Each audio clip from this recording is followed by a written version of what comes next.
சஞ்சு சாம்சன் வருஷத்துக்கு ஒரு 5 நாள் சூப்பராக ஆடுவார். அந்த 5 நாள் T20 வேர்ல்ட் கப்லேயே ஆட்டாரு. இதோட எப்போ விளையாட போறாருன்னு தெரியல. இந்த டீம்ல உருப்படியா விளையாடுற 2 பேர்னா, ஒன்னு சர்ஃபராஸ் கான், இன்னொன்னு ஜேமி ஓவர்டன். ஃபிளெமிங் இருக்காரு. ஃபிளெமிங் 3 ஃபாரினர் வச்சு போறீங்க. அகில் ஹுசைன் ஒரு ஸ்பின்னர் இருக்கான். அகில் ஹுசைனோட உங்களுக்கு வேற என்ன ஸ்பின்னர் வேணும்? அந்த ஒரு ஆம்பால் ஸ்பெஷலிஸ்ட், பவர் பிளேல போட முடியும், மிடில் ஓவர்ஸ்ல போட முடியும். அவனை விட உங்களுக்கு வேற என்ன ஸ்பின்னர் வேணும்? அவன் தான் இருக்கான் வெளியேறும் போது, அவனை விளையாட வச்சுட்டு போலாமே. பெஞ்ச்ல ஊரில் பட்டேல்னு ஒரு பிளேயர் இருக்கான். இந்த வருஷமா ஸ்மார்ட்ல 31 பால்ல செஞ்சுரி, 29 பால்ல செஞ்சுரின்னு அடிச்சு கழுத்திட்டு வரான் இங்க. பட் பெஞ்சில் உட்காந்து நல்லா வார்ம் பண்ணிட்டு இருக்கான் சூப்பரா ஸ்டீஃபன் ஃபிளெமிங் கூட.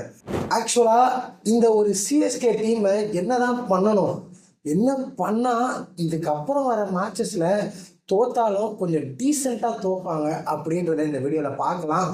ஸோ இன்னும் என்னென்னலாம் சேஞ்சஸ் பண்ணலாம், இவ்வளோ தான் ஸ்குவாடு, இவ்வளோ பேர் தான் இருக்காங்க, இந்த இன்ஜுரிஸ்லாம் இருக்குது, பட் இதில் இருந்து என்ன பெஸ்ட் எடுத்துகிட்டு வர முடியும் அப்படின்றத இந்த வீடியோவில் கண்டிப்பாக நம்ம அனலைஸ் பண்ணுவோம். நம்ம சொல்கிறதெல்லாம் நடக்குமான்னு கேட்டால் கிடையாது, நம்ம சொல்கிறதா பண்ணுவாங்களான்னு கேட்டாலும் கிடையாது.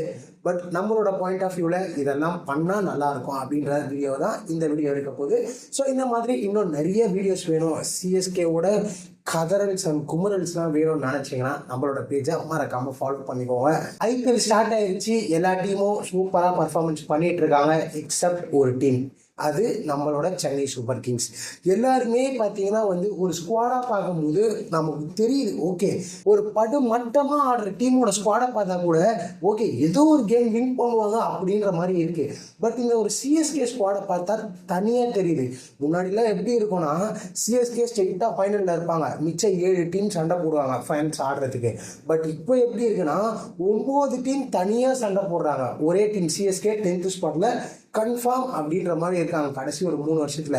இது எதை நம்ம பிளேம் பண்ணுறது? கோச்சிங் ஸ்டாஃப்யா, மேனேஜ்மெண்ட்யா, கேப்டன்யா, எதுவுமே நமக்கு சொல்ல தெரியல. பட் ஹார்ஷாகவும் இருக்க முடியல. நம்மளோட டீம் இதே ஒரு வேறு டீமாக இருந்தால், எதோ இருந்தால் நம்ம போட்டு கிழிச்சு தள்ளலாம். பட் என்னதான் இருந்தாலும் இது நம்மளோட ஒரு டீம், 5 கப்பு ஜெயிச்சிருக்கோம், அவ்வளோ லெகசி இருக்குது. பட் அவ்வளோ லெகசி இருக்கிற ஒரு டீம் இந்த அளவுக்கு மோசமாக விளையாடுறது தாங்க கஷ்டமாக இருக்குது. 3 கேம் நடந்திருக்கு இந்த ஐபிஎல் 2026ல். க்ளூலெஸ்ஸாக இருக்கும், ஒன்றுமே தெரியல. யாரை நம்பி ட்ரேட் பண்ணமோ, சஞ்சு சாம்சன் சொல்கிற மாதிரி வருஷத்துக்கு ஒரு 5 நாள் சூப்பராக ஆடுவார். அந்த 5 நாள் T20 வேர்ல்ட் கப்லேயே ஆட்டார். இதோட எப்போ விளையாட போகிறாருன்னு தெரியல. ருத்ராஜ் கைக்வாட் கேப்டன் தான், நம்ம பிரின்ஸ் தான், பேக் பண்ணலாம் தான். பட் ஒரு கட்டத்துக்கு மேலே எவ்வளோ பேக் பண்ணுன்றது தெரியல. 2024 அப்புறமே அவரோட பேட்டிங்கும் பெரிய டிப் வந்திருக்கு. கேப்டன்சி ப்ரெஷராக இருக்கா அப்படின்றது தெரியல. ஃபீல்ட் செட்டாக இருந்தாலும் சரி, ஒரு பவுலிங் ரொட்டேஷனாக இருந்தாலும் சரி, மோசமாக இருக்குது. மோசம்னா ரொம்ப மோசமாக இருக்குது. இப்போ ஐபிஎல்ல பெரிய கேப்டன் ரோஹித் சர்மா கிடையாது, தோனி கிடையாது, கோலி கிடையாது. இப்போ எல்லாருமே நெக்ஸ்ட் ஜென்ரேஷன் கேப்டன்ஸ் தான் பண்ணிட்டு இருக்காங்க. இன்ஃபேக்ட் ஆர்ஆர்ல ஒரு ரியான் பராக் சூப்பரான கேப்டன்சி பண்ணுறாரு. ரஜத் பட்டிதார் நேற்று கேமில் என்ன மாதிரி ஒரு பவுலிங் ரொட்டேஷன்ஸ், எந்த மாதிரி டாக்டிக்கலாக அப்ரோச் பண்ணுறாங்க. பட் அது எல்லாமே சிஎஸ்கே கிட்ட இல்லாத மாதிரி இருக்குது. ரொம்ப பிளைண்டாக இருக்காரோ ருத்ராஜ் கைக்வாட் அப்படின்றது தான் நமக்கு தோணுது. கேப்டன்சி எக்ஸ்பீரியன்ஸ் மகாராஷ்டிராக்கெலாம் பண்ணியிருக்காரு. பட் ஐபிஎல் ஸ்டேஜ்னு வரும்போது ரொம்ப க்ளூலெஸ்ஸாக தெரிகிறாரு. கண்டிப்பாக 100%ல 1000% அவரோட கேப்டன்சி பேட்டிங்கில் அவரை அஃபெக்ட் பண்ணது அதுவுமே தெரியுது நமக்கு. நேற்று கேம்லாம் 2 நாள் துண்டாக அடிச்சு கொடுத்துருக்கலாம் கைஸ். இவங்க 2 பேர் டாப் ஆர்டர் ஓப்பனர்ஸ் ஃபெயில் ஆகி 200 ரன் ஈஸியாக அடிச்சிடும். இவங்க 2 பேரில் யாராவது ஒரு ஆள் இருந்திருந்தா இந்த கேம் கையில் கண்டிப்பாக வின் பண்ணியிருக்கலாம். இதை தாண்டி பேட்டிங்லாம் இந்த மாதிரி இன்ஜுரி இருக்குது, அது இருக்குது அப்படின்னு சொன்னால் பவுலிங், ஐயோ பவுலிங் பற்றி நான் என்ன பேசுறதுனே தெரியல. ஒரு பேர் பா இவன் வந்தா விக்கெட் வரும்பா அப்படின்ற மாதிரி ஒரு ஆளு கண்ணுக்கு தெரியல. மேட் ஹென்ரியா செம்ம அடி வாங்குறான். கலீல் அகமது ஓகே நல்லா போடுறான். அவரால் அவரோட லிமிட்டேஷனுக்கு அவ்வளோதான் போட முடியும் கைஸ். கலீல் அகமது இனிஷியலாக ஸ்விம் பண்ண முடியும், ஆன் ட்ராட் 3 ஓவர் போட முடியும். இதை தாண்டி அவரால் எதுவுமே பண்ண முடியாது. அதை டீசெண்டாக பண்ணுறாரு. நூர் அகமது ஒன்றுமே தெரியல. நூர் அகமதோட ஃபார்ம்லாம் பெருசாக டிப்பாக இருக்குது. ஈஸியாக ரீட் பண்ண ஆரம்பிச்சிட்டாங்க. எல்லா பால் அரௌண்ட் ஸ்டெம்ப்லேருந்து ஒரே பால் தான், ஒரே டைப் ஆஃப் பால்ஸ் தான் போட்டுட்ருக்காரு. அதே மாதிரி எல்லா பாலும் ஷார்ட்டாக விழுது. அவர் ஷார்ட்டாக போடணும்னு நினச்சி போடல, பட் அந்த மாதிரி தான் விழுது அவர் போடுறது. எப்படி சொல்கிறது, அதே மாதிரி டெத்து. நம்ம டெத்துனா டெத்து தான், நமக்கு சிஎஸ்கே ஃபேனுக்கெலாம் டெத்து தான், டெத் ஓவர்ஸ். நேற்று அதுவும் டிம் டேவிட் காமிச்சாரு ஒரு ப்ரைம் நாக். கண்டிப்பாக இன்னும் பெரிய பெரிய டீம்ஸ், மும்பை இந்தியன்ஸு இவன் கூடலாம் ஆடும்போது என்ன ஆக போகுதுன்னு சத்தியமாக ஐடியாவே இல்லை. ரொம்ப ரொம்ப க்ளூலெஸ்ஸாக இருக்குது. ஏதாவது சேஞ்சஸ் எடுத்துகிட்டு வர முடியுமா அப்படின்னு கேட்டாலும் தெரியல, பெருசாக இல்லை. ஸ்பென்சர் ஜான்சன் 21 வருவாராம், அதுக்குள்ளே ஐபிஎல்ல 7 game CSK Aadi out of the tournament ஆகிடுவாங்க. எனக்கு இந்த மேனேஜ்மெண்ட்டை தாங்க கொஸ்டின் பண்ணணும்னு தோணுது. ஒரு பிளேயர் அவுட்டு, அவனுக்கு எதுக்குடா இன்னொரு இன்ஜுரியில் இருக்கிற பிளேயரை ரீப்ளேஸ் பண்ணுறீங்க? அதுக்கு மூடிட்டு நேரத்தில் சும்மாவே இருந்துட்டு போயிடலாமேடா. என்ன ஒரு தாட் ப்ராசஸ், என்ன நினச்சி எடுக்கிறாங்க? அவ்வளோ பிளேயர்ஸ் இருக்காங்க.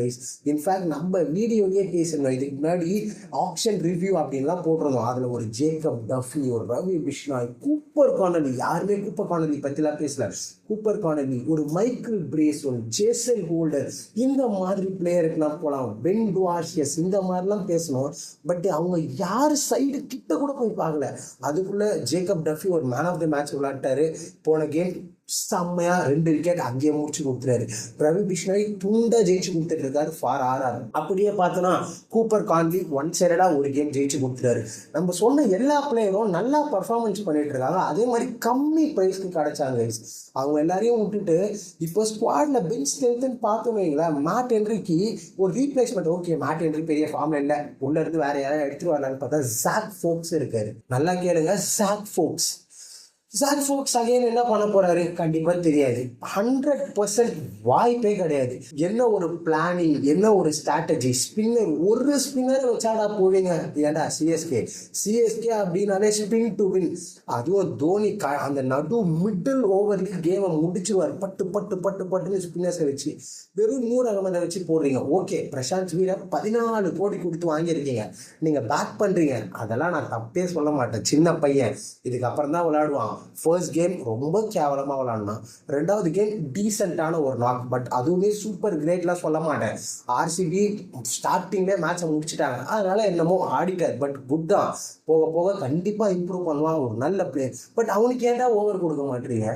யூபி லீக்ல அந்த அளவுக்கு ஒரு நல்ல பெர்ஃபார்மன்ஸ் கொடுத்துருக்காரு, அவருக்கே ஓவர் தர மாட்டாங்கன்றது சுத்தமாக ஐடியாவே கிடையாது.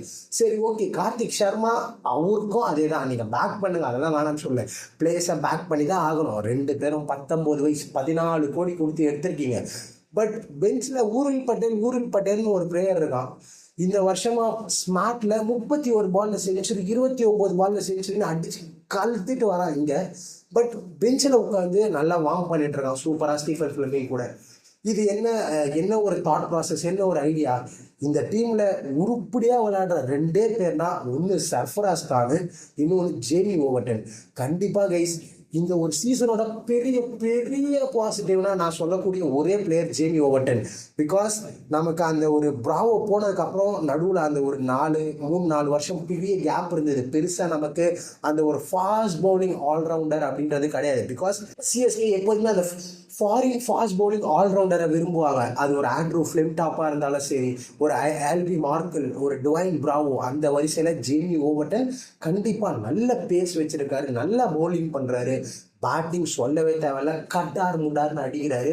ஸோ ஒரு பெரிய பாசிட்டிவ். அதே மாதிரி சர்ஃபராஸ் தான், எனக்கு தெரிஞ்சு கண்டிப்பாக சிஎஸ்கேக்கு சர்ஃபராஸ்லாம் எடுக்கணுன்ற ஐடியாவில் கூட இருந்திருக்க மாட்டாங்க. பட் அந்த பையன் ஒரு இன்டென்ட்டோட விளாட்றான். பால் 1ல இருந்து அடிக்கணும், விளாடணும், அந்த ஒரு இன்டென்ட் அவங்ககிட்ட இருக்குது, அந்த வின்னிங் ஸ்பிரிட் இருக்குது. பட் யாருக்கிட்டையுமே அது இல்லை.